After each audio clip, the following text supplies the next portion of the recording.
আসসালামু আলাইকুম রহমতুল্লাহি ওবারাকাতু। প্রিয় দর্শক, আজকের ভিডিওতে আলোচনা করব পবিত্র রমজানের বাছাইকৃত কিছু দোয়া নিয়ে। রমজানের প্রথম 10 দিনে যে দোয়া পাঠ করা হলে আপনার জীবনে রহমত তথা শান্তি বর্ষিত হবে প্রতিটা ধাপে ধাপে। দর্শক, প্রথম 10 দিনে 5টি দোয়া আমরা পাঠ করব। 1. নিজের উপর আল্লাহর রহমত পাওয়ার ছোট দোয়া। 2. প্রতিটি কাজে বা বস্তুতে রহমত তথা শান্তি পাওয়ার দোয়া। 3. মা বাবার উপর রহমত বর্ষিত হওয়ার দোয়া। 4. আহার রিজিকে যেন বরকত লাভ হয় তার দোয়া। 5. বেশি বেশি দুরূদ শরীফ পাঠ করা। দর্শক, চলেন আমরা এক এক করে সবগুলো দোয়া জেনে নেই। আমরা প্রথমেই শিখব নিজের উপর আল্লাহর রহমত পাওয়ার ছোট দোয়া। বিসমিল্লাহির রহমানির রহিম। রব্বি গফির ওয়ারহাম ইন্নাকা আনতাল আ'আজ্জুল আকরাম। উচ্চারণ: রব্বি গফির ওয়ারহাম ইন্নাকা আনতাল ওয়াজ্জুল আকরাম। অর্থ: হে আমার প্রভু, আপনি আমাকে ক্ষমা করুন, আমার প্রতি দয়া করুন, নিশ্চয়ই আপনি পরাক্রমশালী ও অনুগ্রহশীল। ইবনে আবু শাইবা মওকুফ সূত্রে হাদিসটি বর্ণিত হয়েছে। 2 নম্বরে যে দোয়াটি শিখব, প্রতিটি কাজে প্রতিটি বস্তুতে আপনি রহমত শান্তি পাবেন। চলুন দোয়াটি দেখে নেই। আল্লাহুম্মা ইন্নী আসআলুকা বিরহমাতিকা আল্লাতী ওয়াসিআত কুল্লা শাইইন আন তাগফির লি যুনুবি।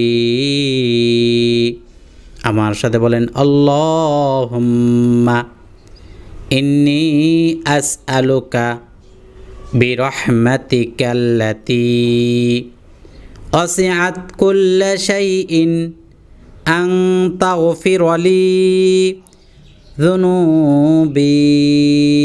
উচ্চারণ: আল্লাহুম্মা ইন্নী আসআলুকা বিরহমাতিকা আল্লাতী ওয়াসিআত কুল্লা শাইইন আন তাগফির লি যুনুবি। উচ্চারণটি আপনারা আমার সাথে সাথে আরবিতে ভালোভাবে পড়তে হবে। যদি শুধু উচ্চারণ মুখস্থ করেন আর আমার সাথে আরবিটি ঠিক না করেন, তাহলে এই উচ্চারণ ভুল থাকার কারণে আপনার দোয়াটি পাঠ করা সম্পূর্ণ হবে না। অর্থ: হে আল্লাহ, নিশ্চয়ই আমি আপনার রহমত কামনা করছি যা প্রতিটি বস্তুকে বেষ্টন করে রেখেছে। তাহলে প্রতিটা বস্তুকে যে রহমত বেষ্টন করে রেখেছে সেটা আমি কামনা করছি। 3. মা বাবার উপর রহমত বর্ষিত হওয়ার দোয়া। রব্বির হামহুমা কামা রব্বায়ানি সগীরা। আমার সাথে বলেন শুদ্ধ করে, রব্বির হামহুমা কামা রব্বায়ানি সগীরা। হে আল্লাহ, আমার পিতা মাতার উপর রহমত নাজিল করো, যেমন তারা আমাকে শিশুকালে লালন পালন করেছেন। সুবহানাল্লাহ। এই দোয়া বেশি বেশি পাঠ করলে পিতামাতার কবর আযাব মাফ হয়ে যাবে ইনশাআল্লাহ। এখন 4 নম্বরে শিখব আহার রিজিকে বরকত হওয়ার দোয়া। আল্লাহুম্মা আসলিহ লি দীনি ওয়া ওয়াসসি' লি ফি দারি ওয়া বারিক লি ফি রিজকি।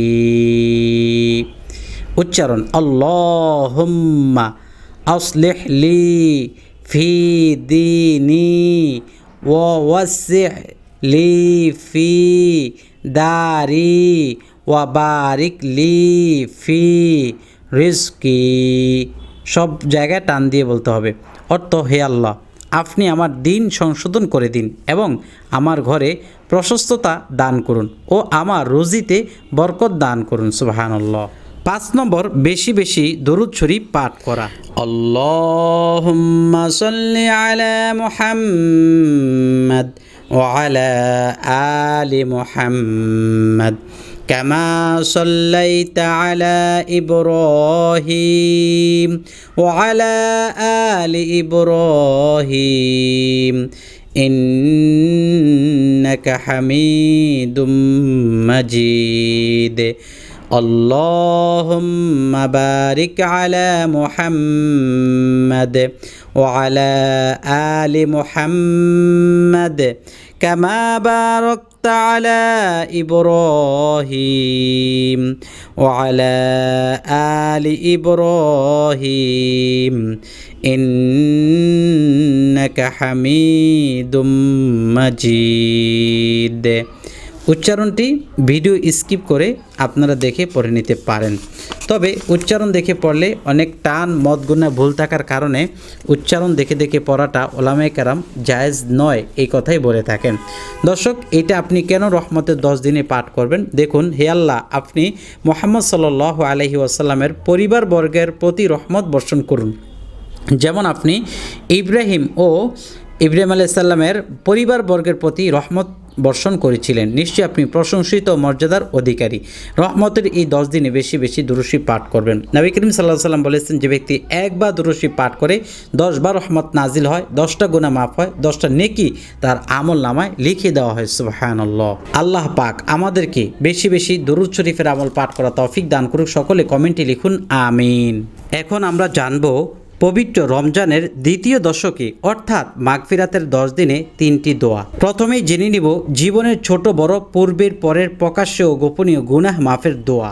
আল্লাহুম্মা গফিরলি যামবি কুল্লাহু দিক্কাহু وجله وأوله وآخره وعلانيته وسره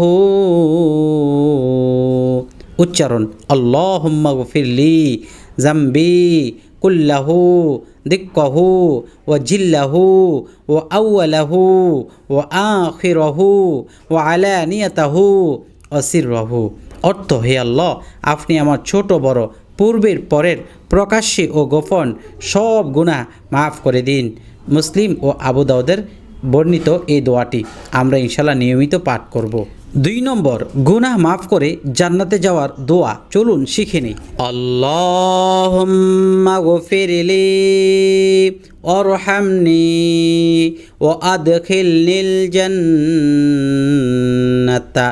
আল্লাহুম্মা গফিরলি, আয় আল্লাহ, আপনি ক্ষমা করে দিন আমাকে, ও আরহামনি, এবং আমাকে আপনি রহম করেন, দয়া করেন, আমার উপরে শান্তি বর্ষণ করেন, ও আদখিলনিল জান্নাতা, আর আপনি আমাকে জান্নাতে প্রবেশ করিয়ে দিন। সুবহানাল্লাহ। এটি তাবারানী শরীফের হাদিসে দোয়াটি আসছে। এখন জেনে নিব রমজানের শেষ দশকে অর্থাৎ নাজাত পাওয়ার 10 দিনে 3টি দোয়া। প্রথমে জেনে নিব কুফরি ও কবরের শাস্তি থেকে মুক্তির দোয়া। আল্লাহুম্মা ইন্নী আউযু বিকা মিনাল কুফরি ওয়াল ফাকরি ওয়া আযাবিল কবরি। আল্লাহুম্মা, আয় আল্লাহ, ইন্নী, নিশ্চয়ই আমি, আউযু বিকা, আশ্রয় প্রার্থনা করছি, মিনাল কুফরি, কুফর থেকে, ওয়াল ফাকরি, দরিদ্রতা থেকে, ও আযাবিল কবরি, কবরের আযাব থেকে। সুবহানাল্লাহ। উচ্চারণ আল্লাহুম্মা ইন্নী আউযু বিকা মিনাল কুফরি ওয়াল ফাকরি ওয়া আযাবিল কবরি। 2 নম্বরে জানবো রাসূলুল্লাহ সাল্লাল্লাহু আলাইহি ওয়াসাল্লামের নিয়মিত পাঠকৃত দোয়া। রব্বানা আতিনা ফিদ দুনিয়া হাসানাতাও ওয়া ফিল আখিরাহ হাসানাতাও ওয়া কিনা আযাবান নার। রব্বানা আতিনা ফিদ দুনিয়া হাসানা ওয়া ফিল আখিরাতি হাসানা ওয়া কিনা আযাবান নার। আয় আল্লাহ, আমাদেরকে দান করো দুনিয়ার ভালো অবস্থা এবং আখিরাতেও ভালো অবস্থা, এবং আমাদেরকে দোজখের আযাব হতে বাঁচাও। এখন সর্বশেষ 3 নম্বরে জেনে নিব হেদায়েত লাভের চমৎকার দোয়া পাঠ করা। রব্বানা লা তুযিগ কুলুবানা বা'দা ইয হাদাইতানা ওয়া হাব লানা মিন লাদুনকা রাহমা ইন্নাকা আনতাল ওয়াহ্হাব। আয় আল্লাহ, তুমি আমাদেরকে হেদায়েত দান করার পর আবার আমাদের অন্তর সত্য বিমুখ করো না, এবং তোমার নিকট হতে আমাদেরকে রহমত দান করো, তুমি সবচেয়ে বড় দাতা। তাহলে বোঝা গেল আপনি হেদায়েত লাভের জন্য এই দোয়াটি বেশি বেশি পাঠ করতে পারেন, যাতে হেদায়েত হওয়ার পরেও আল্লাহ অন্যদিকে ফিরিয়ে না দেন। আমি আবারও বলছি, রব্বানা লা তুজিগ কুলুবানা বাদা ইয হাদাইতানা ওয়া হাব লানা মিন লাদুনকা রাহমাতান ইন্নাকা আনতাল ওয়াহ্হাব। দর্শক, যদি সবগুলো দোয়া ভালো লাগে তাহলে লাইক দিয়ে শেয়ার করবেন, আমল টিভি চ্যানেল সাবস্ক্রাইব করে পাশে থাকা বেল বাটনটি চেপে রাখবেন। আর যদি আপনারা এই দোয়ার বইটি নিতে চান তাহলে এই নাম্বারে ইমো হোয়াটসঅ্যাপ আছে, অ্যাড্রেস দিলে আমি কুরিয়ার করে পাঠাতে পারবো ইনশাআল্লাহ।